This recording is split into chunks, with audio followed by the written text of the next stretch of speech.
So I've been dealing with something pretty challenging recently that I want to share with you.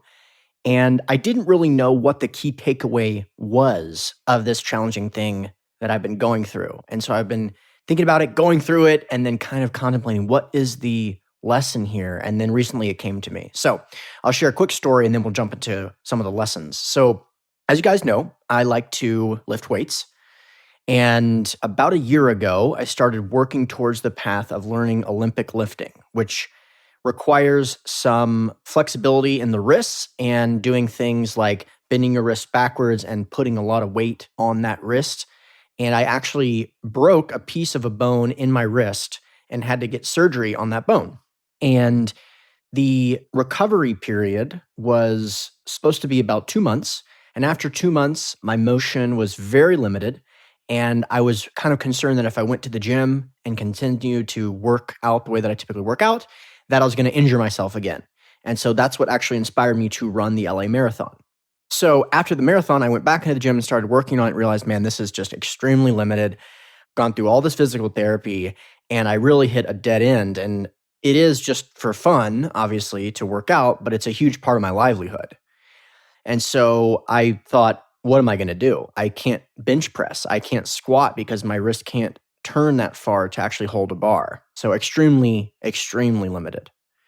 And it's unfortunate because it wasn't nearly that limited prior to the surgery. So mentally very fatiguing to just even contemplate this, which is one of the reasons I ran the marathon. So I think that what I learned during this process is something that comes up a lot of times in business and in the world and in family situations, and just a variety of different things that are very common, which is this concept of the weakest link being all that matters. When it comes to lifting, the fact that I had a weak wrist, that was the only thing that mattered. It doesn't matter how good my legs can move something if I can't hold the thing. But more importantly, with this, I didn't go to a physical therapist that understood what I was trying to accomplish and how important it was to me and how much I was willing to sacrifice to accomplish that goal. So my physical therapist was a normal physical therapist. And they're very nice, nothing against them at all, but they didn't understand that I was willing to do things most people wouldn't be willing to do in terms of time commitment and in terms of pain endurance to get this goal. And so the results were not pronounced. Since then, I got a new physical therapist that is actually a bodybuilder and has a pro card. And he came in with a completely new attitude, a completely new set of exercises, and a completely different approach in terms of the intensity of the physical therapy. And I, in the last 3 weeks, have seen very pronounced results. Now, to be completely honest, I'm extremely limited. I can barely do a lot of movements. And it went from, something I wanted to do, get that surgery, to now I have like kind of a quasi disability when it comes to doing a ton of things. But I wanted to mention this because this is something that happens a lot in life. We put a lot of time and energy into learning about real estate. We read books, we listen to podcasts, we invest in mentorships programs. But if there's a weak link in your life, that's all that's going to matter. That's going to be your limiting factor. Another way of saying this is your limiting factor is your limiting factor. So let's talk about that. In business, people often put a lot of credence into establishing your why. That's the first thing that people talk about. And that's usually the first thing that people talk about if they've never had a serious health concern, because then they realize why does not even matter, even remotely, if you're not healthy. And there's a lot of ways to optimize your health. And this is something that there's levels to this game. And I'm certainly a novice, but I'll say this, there's been a lot of science recently that's come out to suggest that gut health in particular is very important. So probiotics are a really good strategy for that. Bone broth is a really good strategy for that. There's a reason that a lot of the people that are into the biohacking world are proponents of that. So what I'm saying here is if your health isn't on point, your mission, your why is useless. Now, above that, you've got your team, right? Then you've got your tactics. Then you've got your execution. So it's health, mission, team, tactics, execution.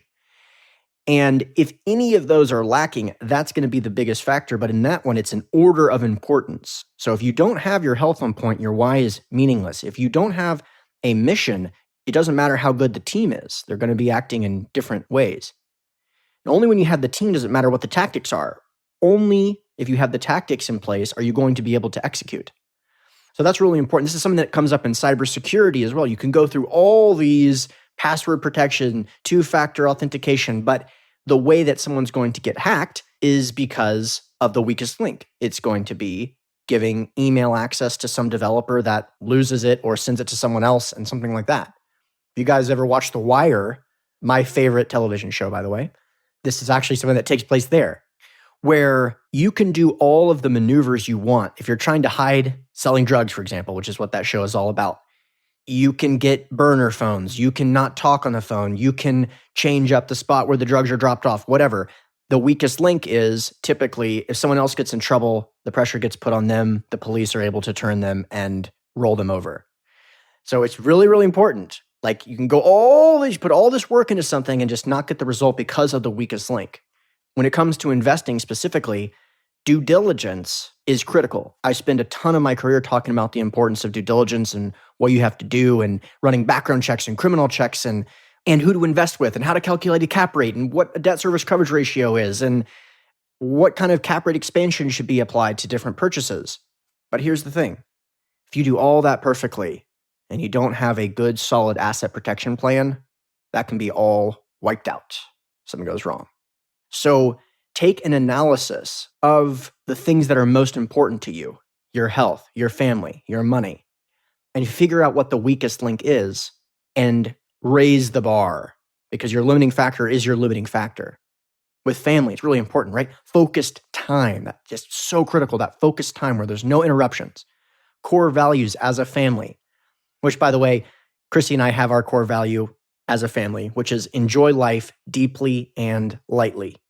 We want to do things thoroughly. We want to learn a lot. We want to deeply bring a lot to the world, but we also want to have a good time and go out to nice restaurants and enjoy life. So those are just a couple of things. Remember that the weakest link is the determining factor and do a true audit of those most important things in your life and make sure that you're buttoned up. Hopefully that helps. All right, listeners, you know the routine. This show is all about learning, making wise investments, and protecting and growing your capital. So if you're interested in these topics, make sure to hit the subscribe button. Of course, if you've already enjoyed a couple of great episodes, don't be shy, leave a review. It really helps the show's visibility. And lastly, if you're an accredited investor and you're interested in learning more about our investment opportunities, the types of deals that I personally invest in, go to asymcapital.com. That's ASYMcapital.com. Thanks a lot.